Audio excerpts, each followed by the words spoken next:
Namaskar. Greetings to all of you. And first of all to Savitribai Phule, Pune University. The start of 75th anniversary of Pune University. Congratulations. I think it's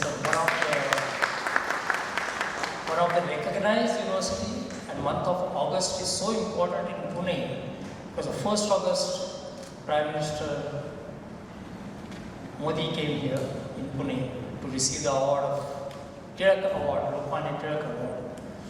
And August is also important because we are all meeting here in Pune University to start a national movement.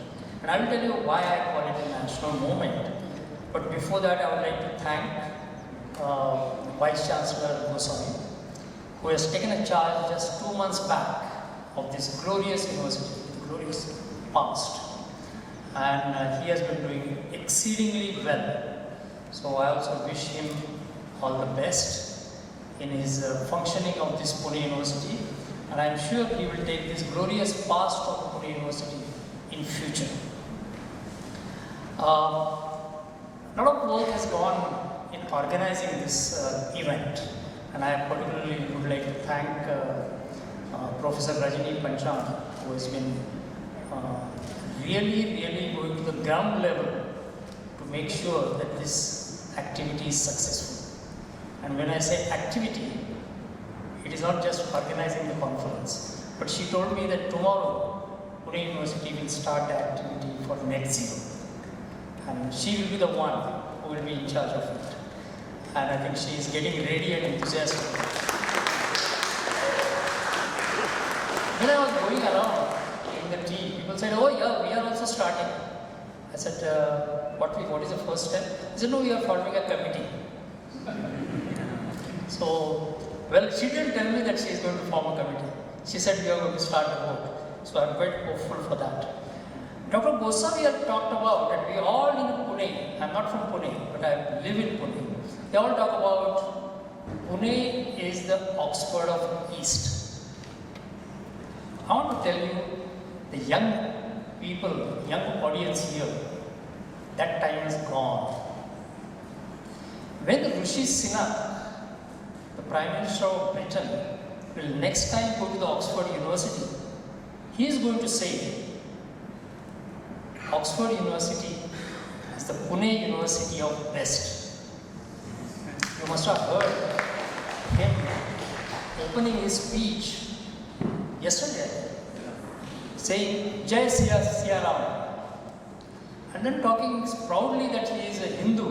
No, I don't want to go into the religious part of it, but I just want to tell you what kind of transformation is taking place. We recently replaced UK to become a 5th largest economy in the world. We replaced UK. It's a symbolic as well as a factual. They are the one who ruled us. Let's not go into the history of it. But now we replace them. So I am sure Oxford University will be replaced by the Pune University. So all the best for that. Coming back to the why it is a national movement. And a lot of spade work has gone behind it. And I'm not the only one doing it. I have a team of people, experts, friends, working for that. And I'm going to introduce them also to you to say that the talking sessions are over. And now we are going to walk. And what Honorable Prakash Javadekar said, we are not going to just walk the talk. We are going to lead the walk. And that's what the India is. That's what the India's youth is. So let's go to the next slide, because it seems that I don't have remote, so we go quickly. So those are our inspiring figures and the real mentors giving us advice almost on a regular basis. The one is Antonio Guterres, who is a Secretary General of United Nations, and you know the next one is his line. We all call him Prime Minister. I call him Champion of the Earth.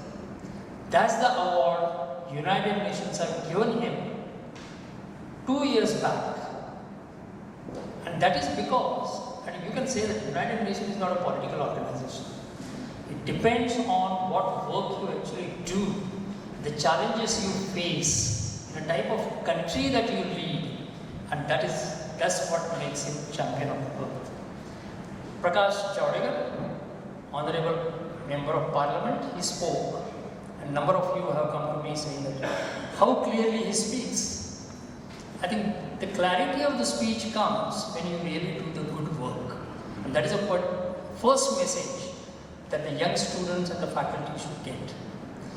And probably he has understood the issue very well. And then Erik Solheim, he was my boss in United Nations Environment Program.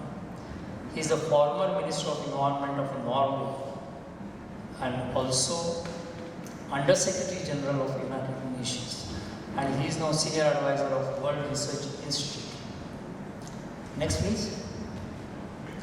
That's why I call it national movement. We signed an MOU, Green TERRE Foundation. And remember, I don't want to say it's my organization. I want to say it's our organization. And our organization and the 75 universities now should feel proud that Honorable Pradhan, Dharmendra Pradhan, has inspired me and told me, go ahead, make it a national movement. And that MOU exactly reflects that. Next please. You know both of them. And you know the third person. Fourth probably you don't know. His name is Chandrasekhar Buddha. And when our speaker T. Sitaram talked to you about AI for translating the languages, Indian languages into any other language, he is the person behind it. He is the one developed it. Next please. Ministry of Environment, Forest and Climate Change. He is backing up the baby steps that he is holding in his hand. What exactly the university should start from tomorrow? That is explained there. Next please.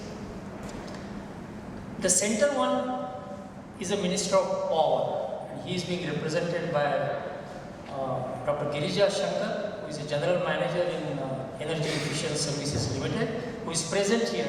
He is going to talk about the financial model for the universities for net zero. So we are talking about practical things now.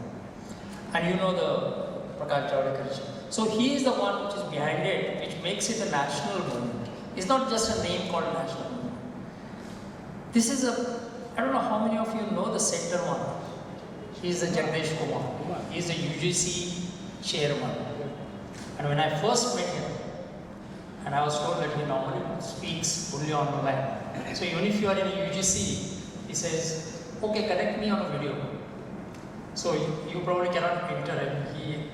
He probably gave a few minutes to me to say that I heard about this net zero universities and I really want to meet you to say that we are supporting it. Next please. He is the former CEO of Niti Aayog, Mr. Parmeshwar. And after a few days of my meeting with him, he left for World Bank. And from there now he is corresponding with me, saying that how is your net zero movement is going on. So I will tell about this conference later on. Next. This is a Norway's ambassador. Why I am showing this? This is not a commercial break that I want to promote him. He was here in Pune.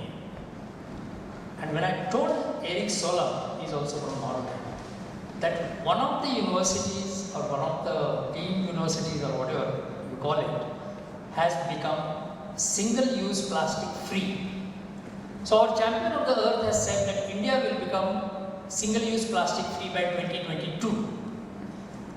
As usual, there is a committee now to find out whether we really became single-use plastic free.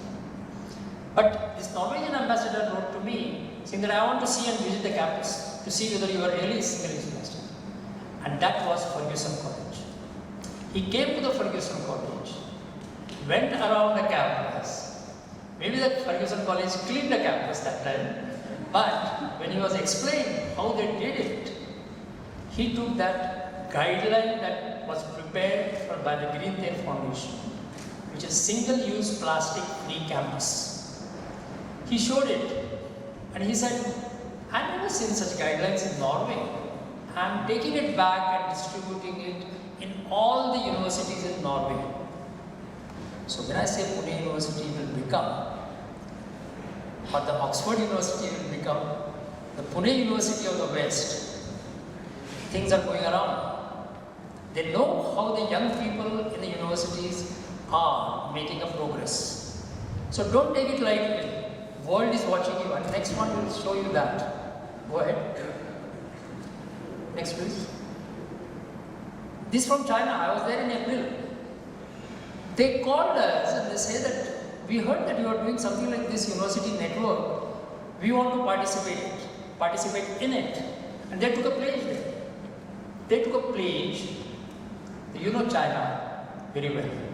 They are good in taking pledges, but they are not the champions of the earth. So we are keeping a track of it. Next please. This is Dubai. This is Rochester Institute of Technology. Next please. Race to zero. Why I am showing you this? To show that your work will now be watched by the whole world. What you are doing. And that's what Honorable Javadekar said. That he personally will check how you are performing. You told me every 3 months we should have a tracking system. That doesn't mean that we will sit in a Vande Bharat train and go around the universities. We will be having a digital technology dashboard, which will be probably installed in PMO office or Niti Aayog or wherever UGC. They will be seeing your performance of simple thing. What is your energy consumption and what is your emission and how it is reducing. That's it. Nothing more. And the dashboard is designed for that. And my colleague Durga Kamath will explain to you that dashboard when she makes her presentation. Race to Zero is a United Nations program done by the collaborative efforts of certain NGOs. And Smart Campus Cloud Network, our Net Zero, is a part of it. But our Delhi people have told me, don't race. The speed is not important as far as you know where you are going.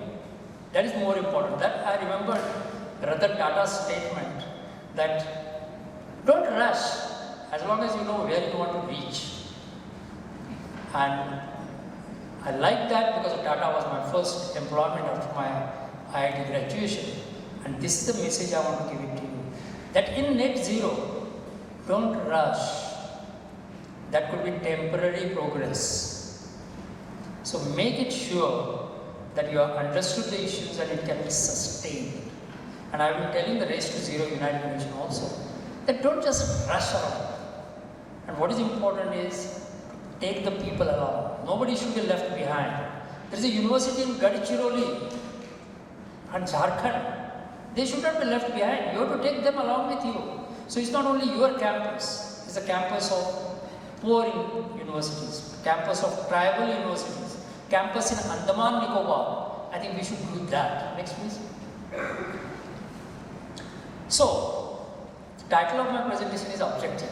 So probably you thought that I am doing a commercial advertisement of green there and a lot of photographs with all big people. And I want to tell you the seriousness of it and how this is a national movement. Our aim, as decided by the Intergovernmental Panel on Climate Change, IPCC, where I served as a coordinating lead author in 2007, which won the Nobel Peace Prize. They have said we have to limit the temperature of the earth to 1.5 degrees centigrade. And for that, you have to reduce the human-induced carbon emission by half by 2030. We have just 7 years left. And reduce the human-induced carbon emission to zero by 2050. That is the objective of the global, our planet. And we have to achieve that. And bad news is, we are failing. And I feel bad. Prakash Javadekar said, don't feel guilty. But my generation is feeling guilty. India should not feel guilty. But my generation is feeling guilty because we are not able to do any activity which will control that temperature. And that's why we are looking at it. And my son keeps on telling me, he's in Paris, he keeps on telling me, nice advice, you spoiled it, and now you are telling us to do it. But remember one thing, that is the only solution we have. Maybe the pandemic, COVID-19, originated from somewhere else, but we did it together later on, and we tried to control it. We found a solution, so we need to find a solution now. Next please. And why universities? Next please. Because we have a demographic advantage. And that's what Prime Minister, champion of the earth, said from the day before. That we have 3 Ds: democracy, demography, and diversity. Demographic advantage is nearly 50 to 60% of the total population is young. And when I say young, it's less than 35 years of age. And most of it, nearly 70% of it is the university level age. And that demographic dividend, we can use it for net zero. And next please. Get the economic benefit as well as ecological benefit. We just now replaced UK as the 5th largest. Next please. But remember, we are not only replaced it. See the power of our demographic advantage. We are the 3rd largest startup in the world. And you know, I don't have to explain what is a startup. The new enterprises that we are starting, we are 3rd largest. And the next will surprise you. Next slide please. 3rd largest unicorns. I hope you know what is unicorns. The one who has crossed the revenue of 100 billion US dollars. So it's not only the number of startups, it's the quality of the startups and how quickly they are getting revenue. And let me tell you, the latest report says that 3rd largest unicorns, about 40% of them are in green technology, and it is rapidly growing.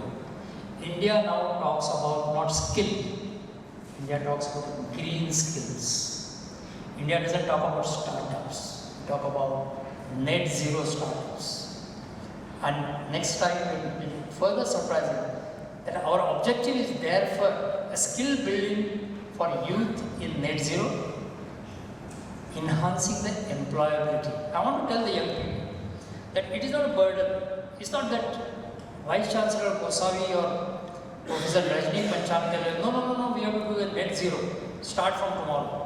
So you will say that, do I complete a course and homework and presentation and dissertation, or I keep on doing this net zero? Let me tell you, there are 3 buzzwords today.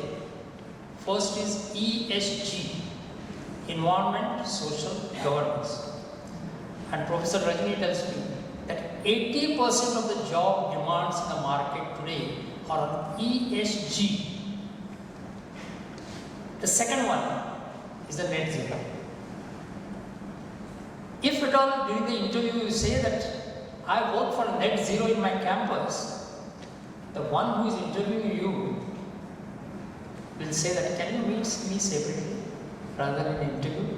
Because that interviewer has given a responsibility to make his business and his industry net zero.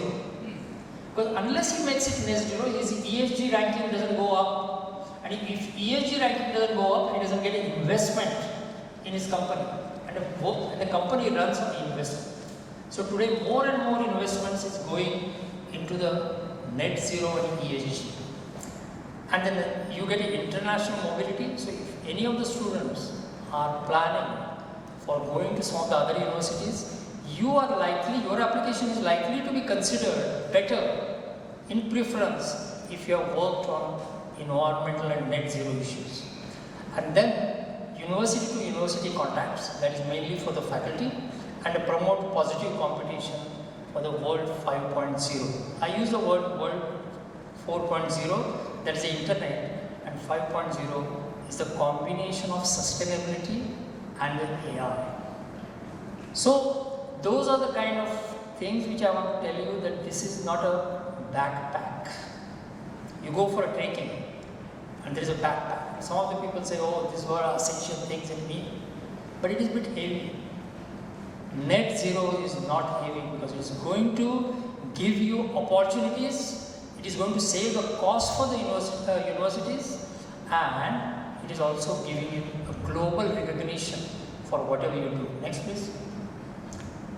So, what exactly we are going to do? So, why we call it Smart Campus Cloud Network? Smart means digitalization. Our champion of the earth from the Red Fort talks about 3 Ds which I want to add another 3 Ds into it. Determination, dedication, and decarbonization. You need to have determination and dedication at individual level to achieve that. The campus has to be made living laboratory. Your laboratory is not a physics laboratory or a chemistry laboratory. Your whole campus is a laboratory, and here you can do a lot of experiments. The cloud is, you should know what MIT is doing, you should know what Ferguson is doing, and for that you need to have a dashboard platform to share the information. And we are going to discuss that in today's workshop. That is one of the objectives. And networking is partnering. Make sure that you have partners. If you hold the hands, you can not only move faster in the right direction, but you also can work more efficiently. Next please. So, that is my last slide. Learning by doing. I am not saying that classrooms are bad. Classrooms are essential. But the real learning comes only when you do in your living laboratory. Accelerate by sharing. Don't just run. Share your information. That's why UNESCO, who sent me the video in the morning, and they were not ready earlier with the video, but they talk about sharing of the information, how it accelerates the knowledge development, and managing by measuring. Many people say, oh, my campus is carbon neutral, why I should do more? Have we verified it? Have we measured it? The time will come. When you took a vaccine for COVID-19, you were first tested. Do you have that virus count? Climate change is a pandemic. You have to measure it to what extent you can find a solution for that. And then innovating by co-creating, form a group, and reimagining by partnering. And I think these are the kind of mindsets that we want to develop, and I'm sure our various speakers, and I want to take just 2 minutes to inform them. You will never get a set of speakers the way we have today. The first one is from Ministry of Power, and he is going to answer you the question. You will say that, oh, Dr. Shende will go back and you know what our Vice Chancellor or Registrar will say. He will say, पैसा कहाँ से लाएगा? हमें तो admission लेना है और फटाफट कोर्स खत्म करना है. ये क्या लगाया तुमने net zero? But if he comes to know that it's a financial model which can save the money for the universities, he is going to explain to you that. That was exactly what Honorable Javadekar was telling, that he got all the LED manufacturers together, and not by selling 600 rupees one bulb. He aggregated the demand. This workshop is aggregating the demand of the universities, so that your 600 rupees can become 30 rupees. That's the whole idea of it. And the other thing is, we have a UNEP representative. He has also worked for Dr. Girija Shankar is from Ministry of Power.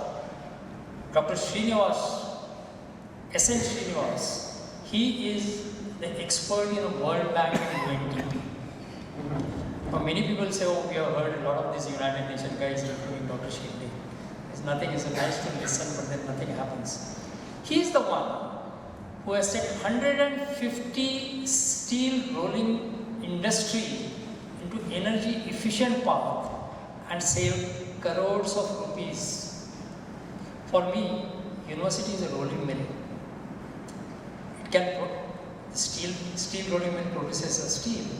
Here you produce the students, tomorrow's citizens for net zero. He is going to explain it. And then we have a business representative, industry representative from ASSOCHAM. You might have heard there are more than 50,000 industries are the members of this ASSOCHAM. And I have Sandeep Naran, who is going to talk to you about green buildings, what are the steps you need to take, and making sure that the right place to start is a building. That's where you consume energy. I'm so happy there is no air conditioning. You don't require it in Pune. You require a fan. I don't know how old that fan is. But if that fan is about 15 years old, you better replace it immediately. Not to show to others that it is new, but because you are going to save the money.